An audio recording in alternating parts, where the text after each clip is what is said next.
So can you all see that? Yes. Okay, right.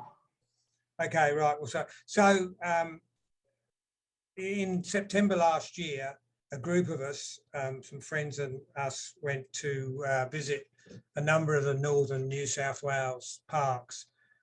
These are the parks we visited. We stayed 2 or 3 days at each park and basically looking at the flora and fauna. The main reason we went was because there'd been so much rain, you may remember, during winter up in the northwest. And so that was good to go up to these parks that time. Throughout these parks, there's quite a number of different environments. There's sort of the open woodland as shown here. There's kind of the more bit arid sort of type of woodland where there's still a bit of wood. And then there's the spinifex sort of type of country. And then there's rocky outcrops throughout the whole land, which and some of the rocky outcrops I kind of like best because it's, you know, very interesting to see the plants finding footholds in amongst all the rocks. And some quite big trees grow there, as you probably all know. We've been out there. And so today I'm just going to talk about various things we saw and show various pictures. There will be things other than plants shown because there was also, of course, floodplains of the Darling River, and some of the old red river gums were absolutely terrific and looking good. And this particular one guy who looked like he was screaming because of the pain he was in. This is a coolabah, of course, and we saw some magnificent coolabahs. This one had a scar on it, which was quite interesting. A white cypress, I just like the shape of them. There were plenty of ooh moments where we sort of thought, what was that? But mostly I'm going to start the talk by showing a number of vistas of just to show the whole amount of wildflowers there were, the colours, but for as far as the eye could see, it was green, it was covered in flowers, and the colours were just amazing. I will do some specific shots of plants along the way, but this shows the lovely red soil against the yellow gardenias and the daisies going right out throughout the woodland. You can see the various colours of the different plants, and even in the more arid areas, quite good. And this was just a colour of some salt bushes, different salt bushes, the coloration of their leaves basically, which was rather interesting. The blues and the yellows. But the most important thing was just the profusion. I mean, we've been out west a few times. I've never, ever seen it this green. It was just amazing. And the flowers were everywhere you looked. You know, and look at that, just alongside a dirt track, just as far as you. And there was water lying at the side of the roads after the rain, which was the main reason we're there. And joy of joys was actually that the Darling River was actually flowing. So it's a short movie just to prove that the Darling still does flow from time to time, which I thought was really wonderful to see the Darling flowing. It wasn't very full, but you can see at least it's flowing. So I like that. Highlight for me anyway. And of course it had left some damage behind, but that looked good as well, I thought, the roots of the trees. And again, there was lots of the lagoons and billabongs were there. And we even saw magpie geese, not rare in Australia, but this far south, not common. So it was nice to see the magpie geese right as far south as this. I won't read out to you because I'm sure you can all read the names. These are some of the water birds we saw because there was so much water. They'd found the water and returned to the dry country. And for me, one of the great joys was seeing water in Porrit Lakes. Kate and I had been there at least 4 times trying to see water in Porrit Lakes, and each time it had been very, very dry. But here we had a huge area of the land covered in water, only about 8 metres deep at the very deepest, but still a huge area of the Porrit Lakes were full of water. It was just, for me, one of the great moments of my life, actually, because I've tried so often to see water in Porrit Lakes. And of course, there was everywhere, there was the poached egg daisies. We really enjoyed seeing all the poached egg daisies, the way they grow in clusters and sometimes in just huge expanses. But the other interesting thing is how almost all the centres of the daisies are kind of unique. So there's a few examples of this. That one's a bit like a heart, I think. Valentine daisy. This one's a bit scrolly. And this one's a different one again. So it's quite interesting how they've got a sort of a difference in every one. And some go right to the edge and some don't do very much. The billy buttons were out as well, interspersed with the daisies. And again, lovely colour of the deep yellow colour, which was nice and fascinating. And that, by the way, if any of you people see and you think I've named any of these plants, I'd be really happy to hear and told, because I may have some of these wrong. It's very difficult. I used Cunningham as best I could, but you know, it's sometimes very hard to identify them. There's a little butterfly on one of the daisies. But I hope you can all read the headings. Yeah, so the first lot I'm showing you are all the different types of daisies we saw, because frankly, there were loads and loads of different daisies, and they're all different families, but they look amazingly similar. But most of these were fairly straightforward daisies.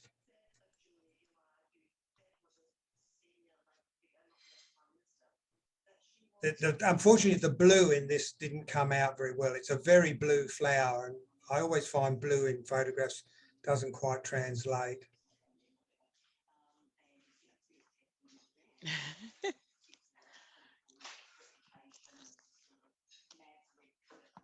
It is a plant society. So you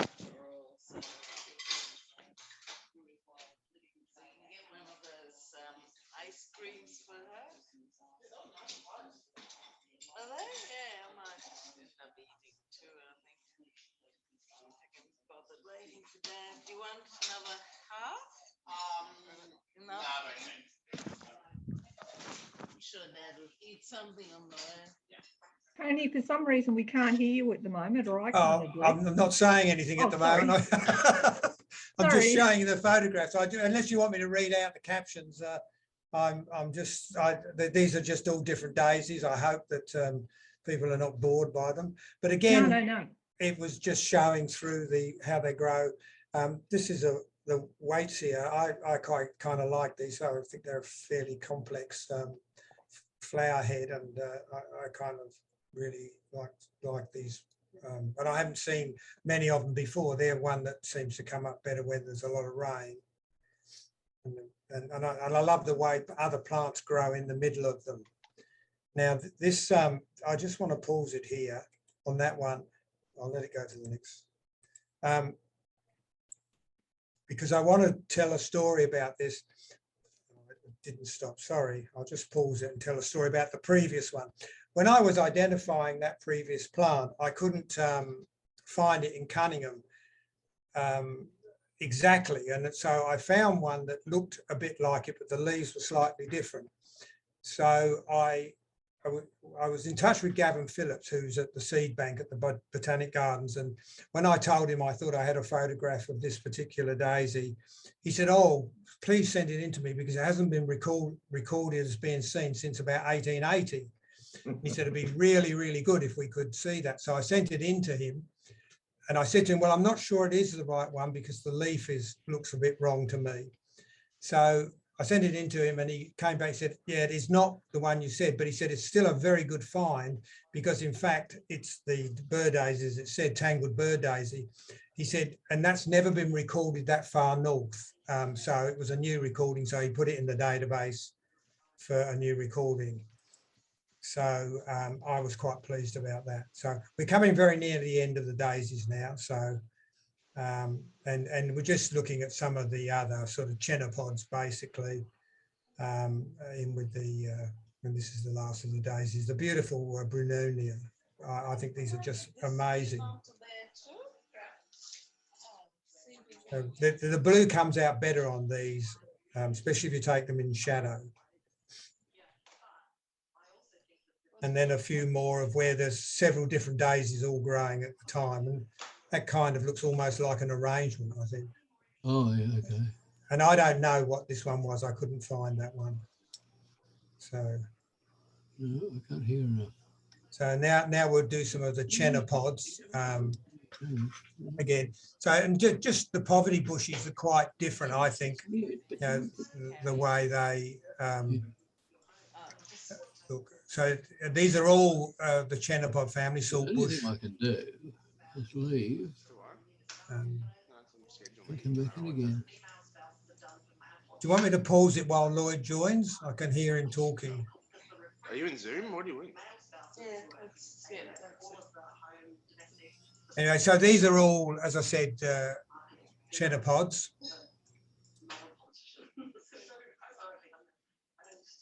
And the different colours of the foliage I always find that. And now we're going to some of the pea flowers. These are Swainsonias. And they were everywhere. They were so profuse, and yet they're, again, I think, very beautiful flowers, quite complex, and the colours and the variation you see in them, more and the different Swansonia. But again, lovely colours.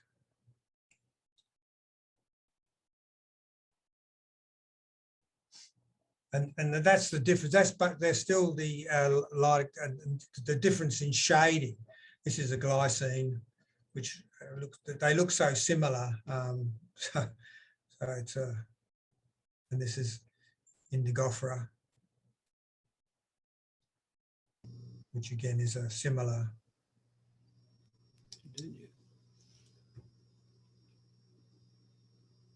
And this is again a lotus, which I found strange, and some Wallenbergia. There's two different species out there, one the normal one and one the tall one. This one's a tobacco family, which is a native of Australia. Just a few birds we saw, the zebra finches lining up. Saw them everywhere. They were very, very prevalent. Saw quite a lot of major Mitchell cockatoos, mostly looking for nesting sites. I took this photograph just to show the underside of the wings. It's a bit blurred, unfortunately. And in the corner of this one, you can see a bird in the tree stump. Saw quite a lot of mallee ringnecks. And this is a small movie. It was very windy the whole time we were there. So it was quite hard sometimes to get close-ups, but this just shows you in some of the desert, well, arid, not really desert, arid lands, where the different sort of bushes and the colours and everything of the whole thing. I just found that just fascinating. I love this. This is how I've tried to get my garden to grow, with things growing on top of things. And just some interesting things. This is most of these are now we're into the succulents, or the portulacas as they call them. But we saw many different types of these, and they were everywhere as well. After the rain, they really seemed to come out, which we found again. I find fascinating. The Caladrinia, there were several different varieties of those. And got some very nice coloration in the things. And also some quite nice shapes, I thought, the way they spread out sort of into very sparse leaves. The other interesting thing about Caladrinia, I think, is some of the species have 5 petals and some have 6, which is quite interesting. And then some are like this, where they overlap totally. The stalk spills very much look like a geranium, but are not. I don't think of the same family. But the leaves look like geraniums. And this one we always think is totally out of place in Australia, the hollyhock. It doesn't look like an Australian plant. It looks like a cultivar, but it's rather nice when you see it out in the bush, because they're very tall. They grow up to about 5 or 6 feet, sorry, 2 meters, I think that is. Yeah, this is saltbush seeds on that, and another sort of saltbush type. And then here are some of the different goodenia we saw. They were all yellow out there, but Kate and I have just come back from a trip to the Gibson, and we found a few goodenias over there that were blue, or blue and white. So the Western Australians, again, have got goodenias that are different colour from us, but all the ones we saw up in the northern New South Wales parks were all yellow goodenias, which I guess we're more used to. That's the colour you expect of a goodenia. A few of the different bindweeds, again, the colours on the bindweeds are so pastel that they don't tend to come out very well in photographs, unfortunately, but they're very interesting plants. And sometimes you can get a good shot at them and they're nice and blue. And Eremophilus, which are probably my favourite plant. We saw quite a few Eremophilus. This is Bignifolia. I just think the Eremophila bushes are just wonderful, and they were very, very much in flower, as you can see here. This is Sturtii. You can see how profuse it is. It's just wonderful.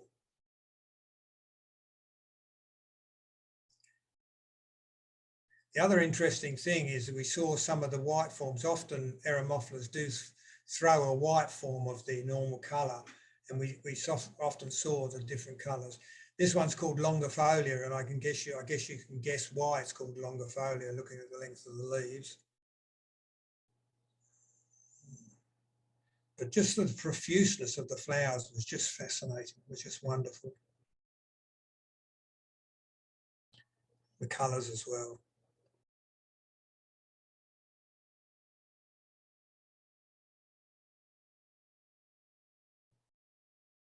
And of course, the Eremophilas have the different shape of flowers as well. There's 5 different sort of styles of flowers on Eremophilas, which I think is fascinating, to do with the lobes and things like that.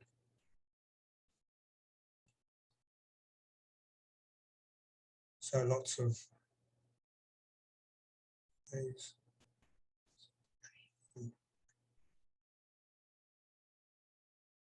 This is one you often buy, you get in your garden, of course, maculata.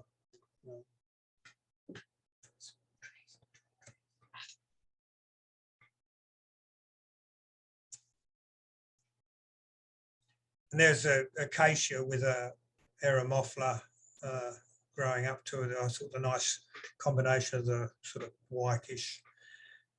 This is a Hakea, and you can see why it's called the needlewood. It's got a very sharp point on it. Some cassia or senna,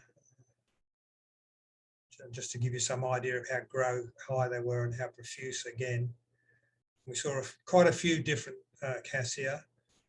This is a different one, which doesn't have the dark centre, which I thought was interesting because mostly the cassias have quite dark centres.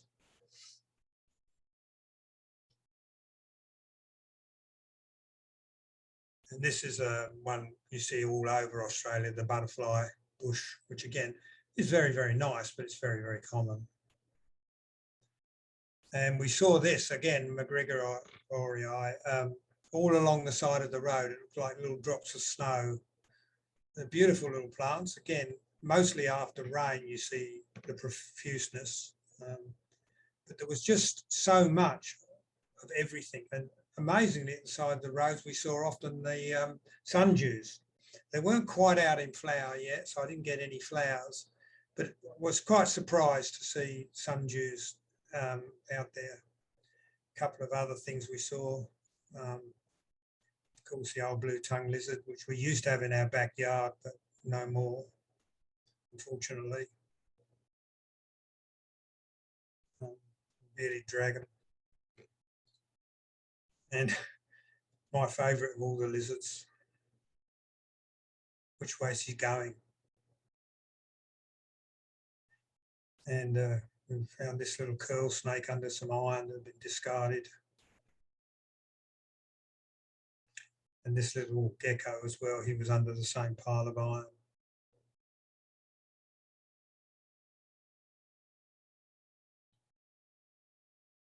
And of course, common things, the prickly paddy melon, And again, some more chennapods.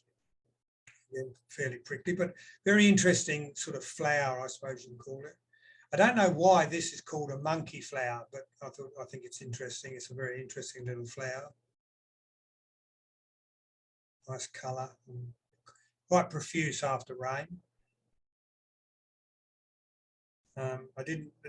That's a myoporum there, but I didn't have a good enough photograph to decide what type of myoporum it was. And this is always interesting. The blue pimpernel and the scarlet pimpernel, which have both got the same name, but have got different colour flowers, as you can see here. So they've got the blue one, but they're both arvensis. So I don't know why that is. We saw both types.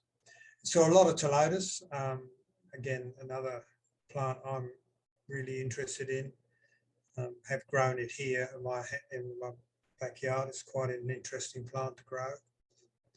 But so many varieties of that. And again, a plant that you see on the edge of arid lands, especially after rain. But it was very profuse when we were up there. And they've got some really, really nice colours, I think, in them. And they're quite startling. They grow in the middle of very barren sort of plots and places. Podosperum, we saw two different types of podosperum. Sorry, going on my tongue. Someone left our home. These wood swallows used to announce our arrival wherever we were, so I thought I'd take a photograph of them doing that. The budgies, we saw budgies in huge numbers. They were everywhere. It was just magnificent to see so many budgies around, and a lot of them looking for nesting holes and things like this. And here's a bit of a movie. It didn't come out quite well, but you can see all the budgies in the trees and a few of them joining them. And you'll see them just keep coming into the tree from the ground. And then I beep the horn of the car and they all fly off, just to get them to fly off together. But it didn't come out really well. We're a bit disappointed with that. But here's a better photograph just to see the profusion of them. Of course, butcherbird's my favourite singer of all birds. And in one tree here, we saw two different types of spoonbills, the royal and the yellow bill. You can see one's got a black bill and one's got a light coloured bill. And they're the two types of spoonbills we get in Australia, which was quite interesting in one tree. This is just a wood swallow. Honey eater, black honey eater. And of course, the bee eater, which is so beautifully coloured. And we saw this crimson chat one evening as we were coming home from a walk. It was just fascinating, such bright red. And almost the highlight of my trip. These photographs are not mine. They were Deb Andrew took these because my photographs didn't come out. But Kate and I travelled long ways to try and see Burke's parrot.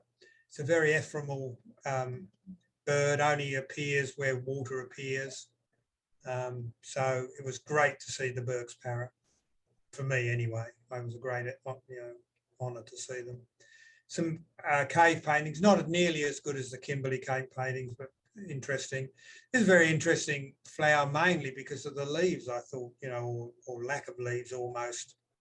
And so we saw sandflowers, which again I find a very interesting plant.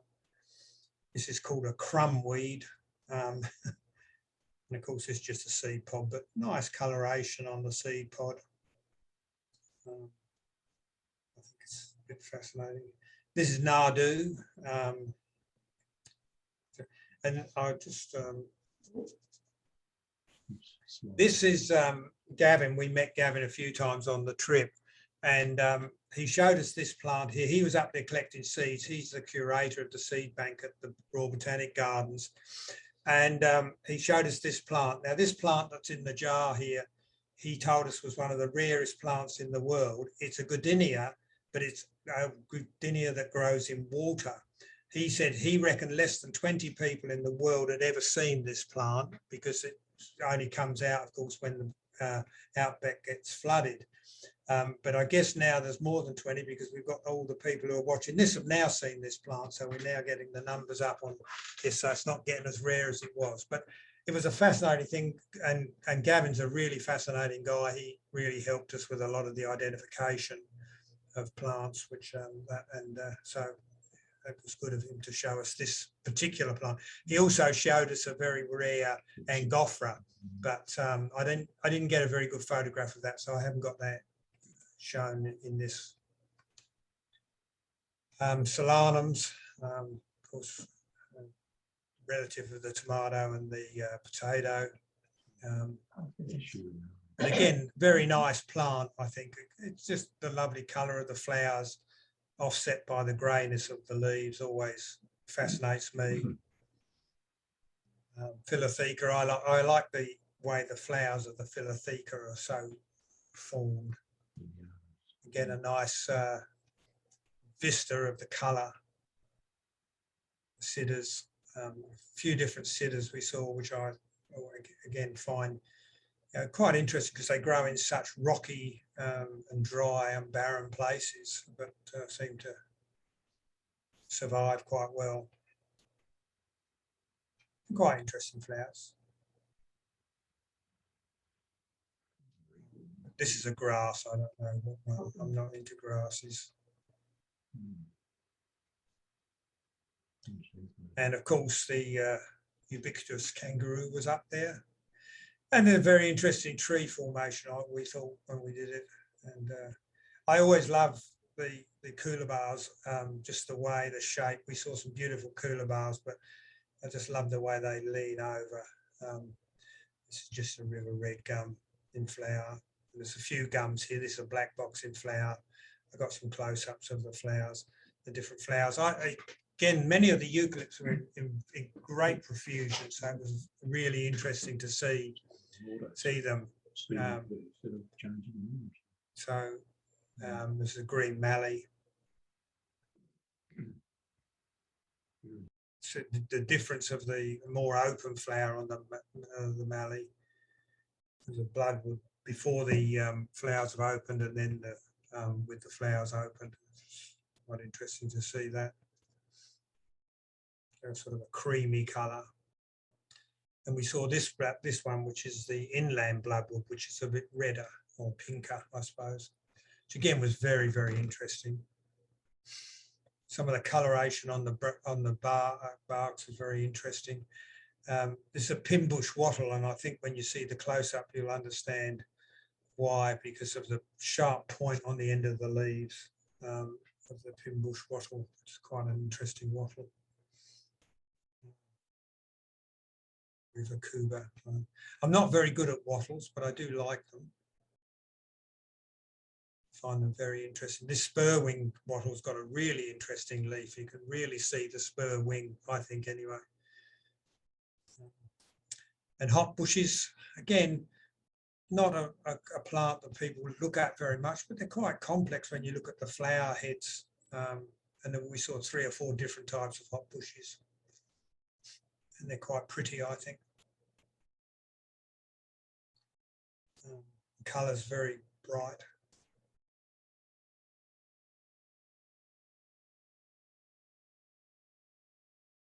And a few, I guess, what I would call, Frankenias. These are odd ones, but I like them that you see around. Then this one's a particular favourite of mine, Prosanthera, jockey's cap, a very beautiful flower. And some Scaevolas. This one had actually, you may be able to see the thorns on the Scaevola. It's quite interesting. I thought this is a different Scaevola. Again, very interesting plants. And Dampiera. So I'm just, again, the colours on the flowers to me is just a fascinating thing. Boutelon. So as you can see, there were really, really great. Oh, this was just a rock shape I just thought was interesting. And this one as well, another rock that had just was quite interesting to look at. This is Mount Gundabooka, one of the parks we stayed at. And it's a currajong. My wife's very into currajongs. We've got 4 or 5 different species of currajongs growing here at home. Here's a little, we wondered what these mounds were, and then one day we saw this little ant carrying all these bits of dead acacia leaves. But it was quite fascinating watching him carry that all around. This is Peary Lakes again, and at the edge it had got quite swampy, so it was nice to see the fairy aprons out in great profusion. Again, something you only see when it's very, very damp, more commonly seen in Tasmania. I thought some of these were quite interesting. I've never seen this plant before, the glass buttons they call it. And then there's this other one, which is very, very similar, but a completely different family, which I thought was quite interesting. This was I think what this was.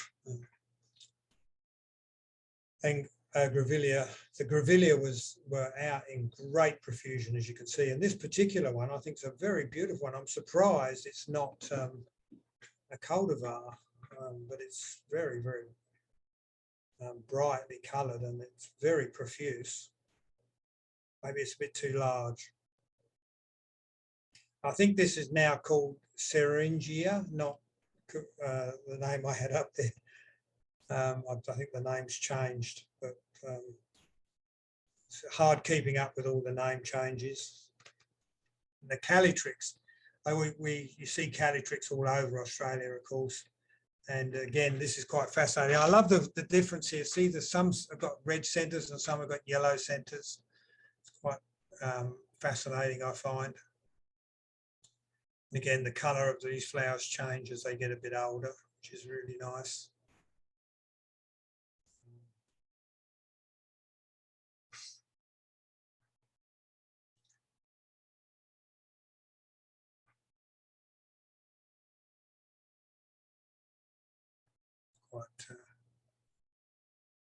This was a dead fungi, and this was a new fungi. Again, something you don't expect to see in the arid lands, but this was very real. And there were emus as far as the eye could see. In this particular paddock, there was hundreds of them. It was quite amazing how many emus we saw all over the parks. And a lot of the old man emus had his chicks along with him. And we saw a little echidna one evening. He didn't want his photograph taken. And then this is just some insects flying around. We took these photographs. I just shone a torch up in the air, and as the insects flew through the beam, we got some good shots of the insects, the trail of the insects through. I thought these were quite nice. This was the happy group of us who went. And with that, me looking down at the Darling, that's the end, said to say. And we just finish up with a map and all the black lines of where Kate and I have been in this wonderful land. So I'm finished.